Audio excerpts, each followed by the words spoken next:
Bonjour à tous. Donc il y a eu des petits changements de programme par rapport à la présentation. Donc moi je m'appelle Claire Favillier, donc je suis chargée de communication de l'OFQJ et je vais faire le début de cette présentation. Aujourd'hui en fait nous sommes trois de l'OFQJ. Il y a également Kevin Rousseau que vous voyez normalement aussi avec un petit fond bleu OFQJ et Marion de Cailloz qui sont d'ailleurs toutes les deux issues de la région dijonnaise et elles sont toutes les deux fait des mobilités avec l'OFQJ, donc on va pouvoir en parler. Elles sont des informations de première main. Donc, pour commencer tout de suite, qui est-ce qu'on est, l'Office franco-québécois pour la jeunesse?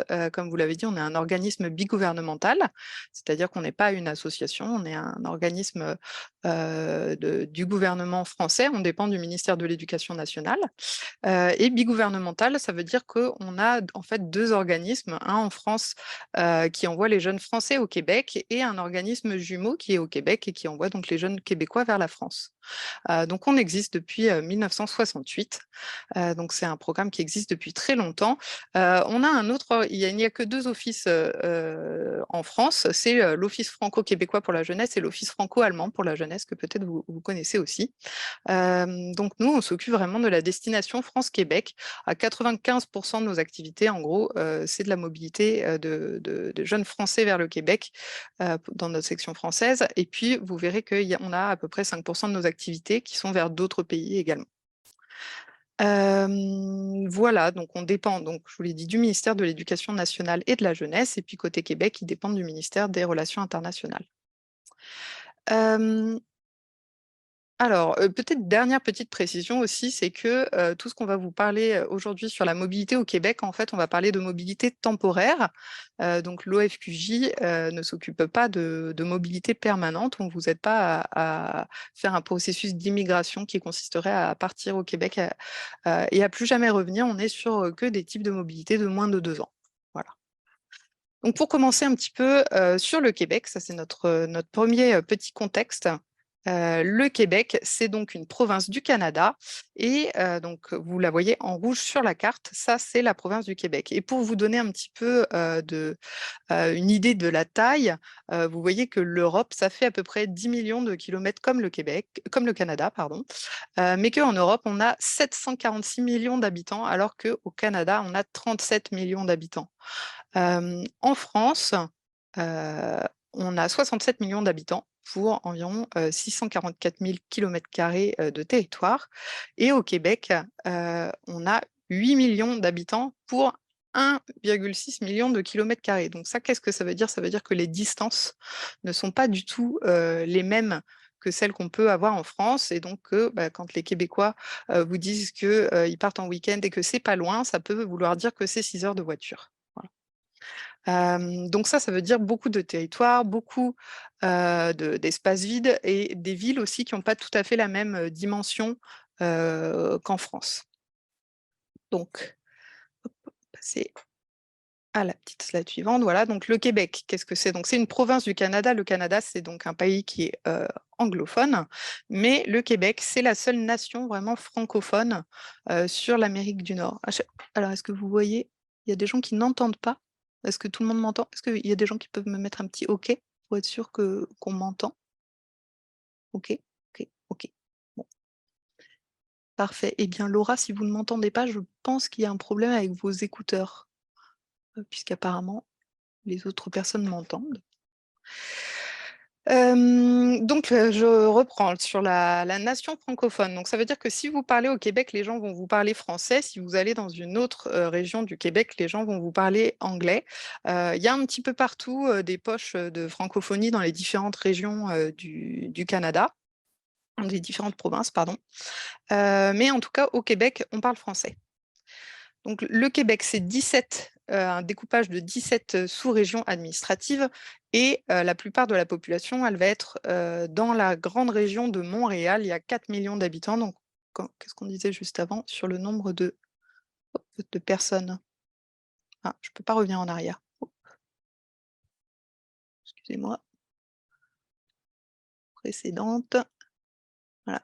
Précédent, vous vous rappelez, on avait 8 millions d'habitants au Québec, et bien sur ces 8 millions, il y en a 4 millions qui sont dans la région de Montréal. Il y a également, dans la province du Québec, une région qui s'appelle Québec, capitale nationale. Et dans cette région, il y a une ville qui s'appelle Québec. Et qui a donc, dans la région de la ville de Québec, il y a 800 000 habitants. Donc vous voyez que ces grosses poches de population, elles vont être plutôt concentrées sur Montréal et Québec. Voilà, donc ça, c'est les 17 régions du Québec.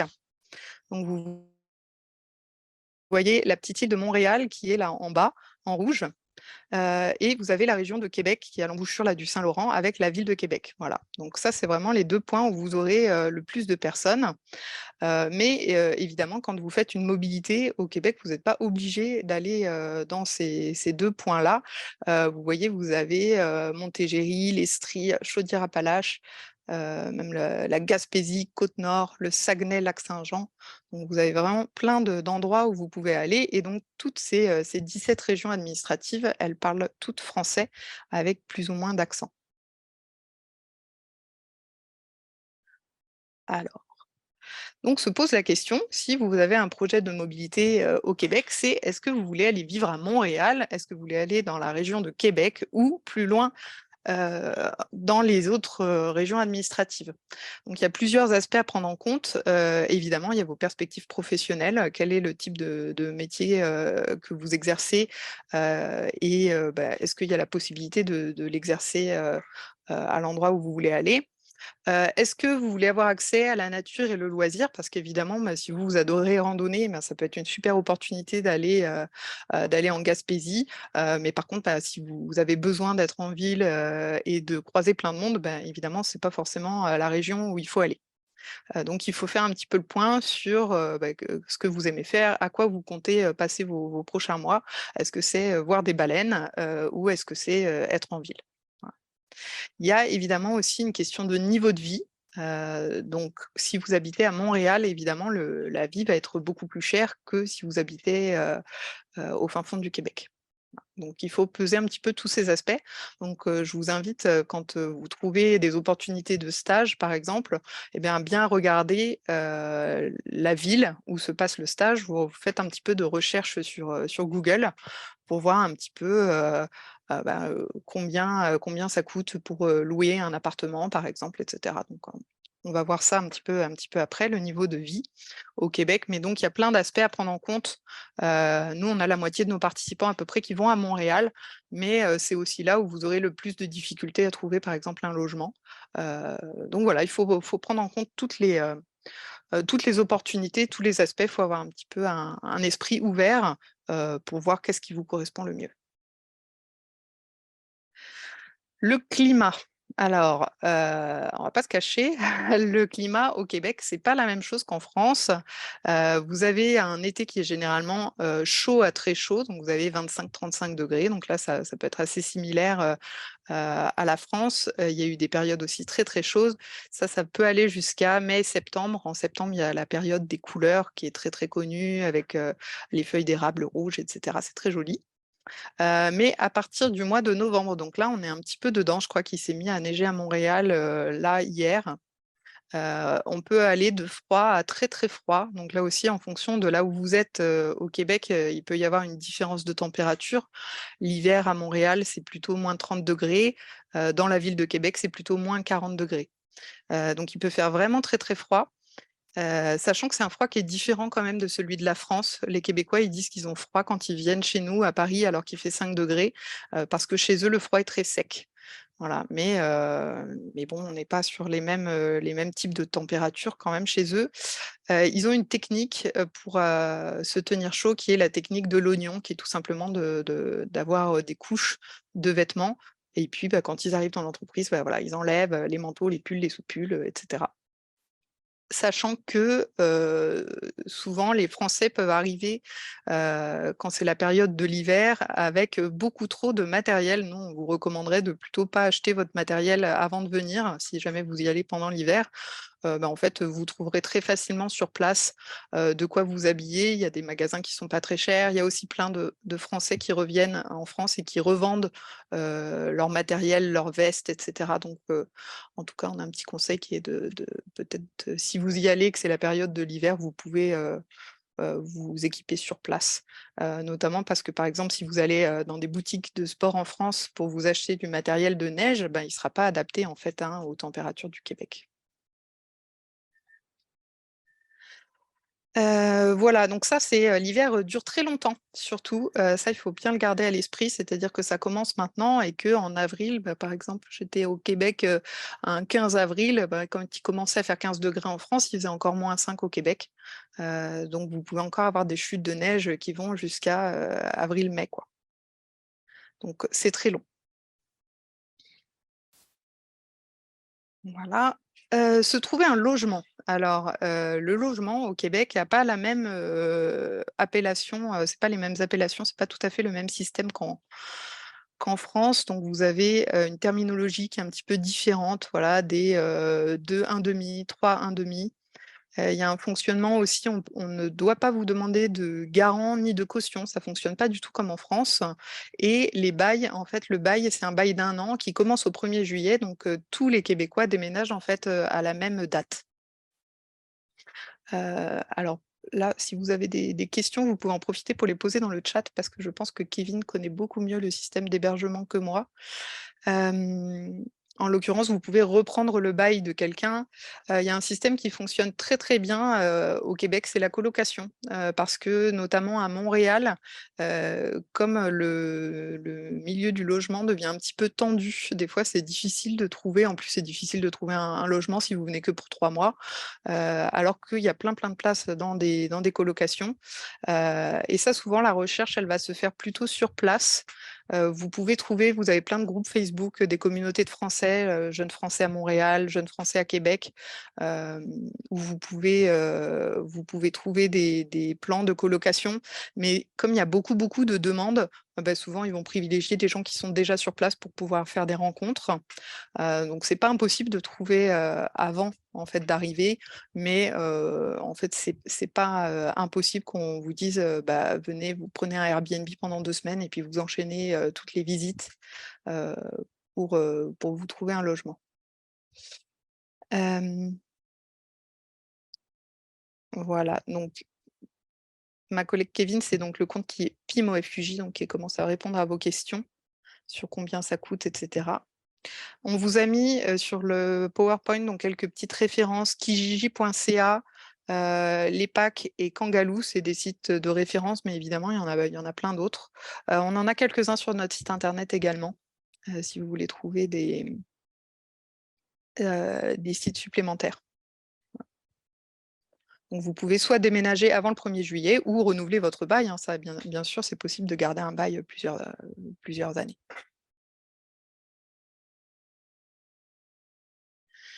La téléphonie. Alors la téléphonie au Québec, il faut savoir que c'est très cher. En fait, on n'est pas du tout, sur le même système qu'en France où vous allez prendre un abonnement et puis vous allez avoir, de la 4G illimitée. Ça coûte souvent très cher. Donc là, entre 20 et 50 $ par mois avant les taxes, mais généralement, vous allez être aussi assez vite, limité, dans le débit que vous aurez. Sachant qu'il y a souvent du Wi-Fi un petit peu partout au Québec, donc les gens, en fait, se connectent sur des Wi-Fi gratuits, des Wi-Fi publics. Vous avez aussi, en fonction de votre opérateur téléphonique, vous avez la possibilité de garder votre opérateur français, pour un certain temps, quand vous êtes, à l'étranger. Donc, regardez bien en fonction de la durée de votre mobilité. Évidemment, si vous partez, pour 2 mois, ça vaut peut-être pas le coup de prendre un téléphone sur place, si vous avez un bon opérateur français. Donc là aussi, faites vos recherches pour voir un petit peu où est-ce que vous seriez le plus gagnant. On vous a mis quelques fournisseurs, donc il y a Bell Canada, Vidéotron, Rogers, Telus, Fido, voilà. Donc ça, c'est des exemples de fournisseurs, canadiens. Et puis, bah, ça vous permettrait d'avoir un numéro, de téléphone canadien surtout, l'intérêt, il serait surtout là. Mais là aussi à voir, si vous avez vraiment besoin, d'un numéro de téléphone canadien. Donc pour se déplacer, il y a un très bon système de transport en commun, au Québec. Pour aller de ville à ville, c'est assez rare que les Québécois utilisent le train, tout simplement parce que c'est des très grandes distances. Ils ont des fois un peu de mal à entretenir ça coûte très cher d'entretenir le réseau ferroviaire avec, toute la neige. Donc ça va être, relativement cher, le train, par rapport à tout ce qui est système d'autocar. Vous avez aussi beaucoup de covoiturage. On vous a mis quelques sites là, mais Amigo Express par exemple, c'est très, très utilisé, covoiturage.ca, Poparide. Vous avez plein de groupes Facebook. Ça, c'est vraiment, le covoiturage, pour aller de ville en ville, c'est vraiment, un des moyens qui est le plus utilisé. Donc à Montréal, et à Québec, vous avez des très bons systèmes de transport en commun et puis vous verrez d'ailleurs que, les gens font la queue très sagement, par exemple, avant de monter dans le bus. C'est pas tout à fait comme en France, les gens sont très, très disciplinés.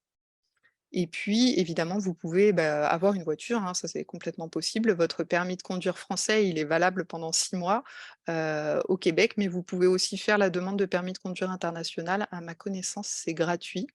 Vous pouvez faire ça en ligne. Heu, voilà, donc ça c'est une possibilité. Vous pouvez assez facilement louer une voiture. Hem,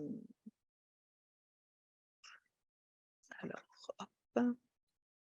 Vous avez un autre système qui est celui des taxes et des pourboires. Donc là aussi, on est en Amérique du Nord, hein, donc les prix sont toujours affichés sans taxe.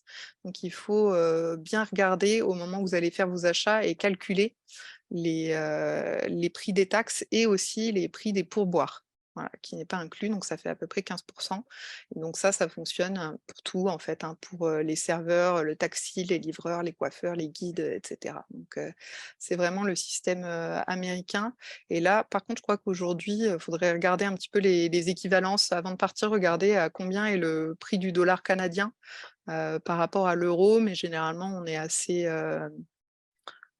gagnant en France, hein. Le prix de l'euro est avantageux par rapport au prix du dollar canadien. Donc je précise que évidemment le dollar canadien, c'est pas la même chose que le dollar, américain.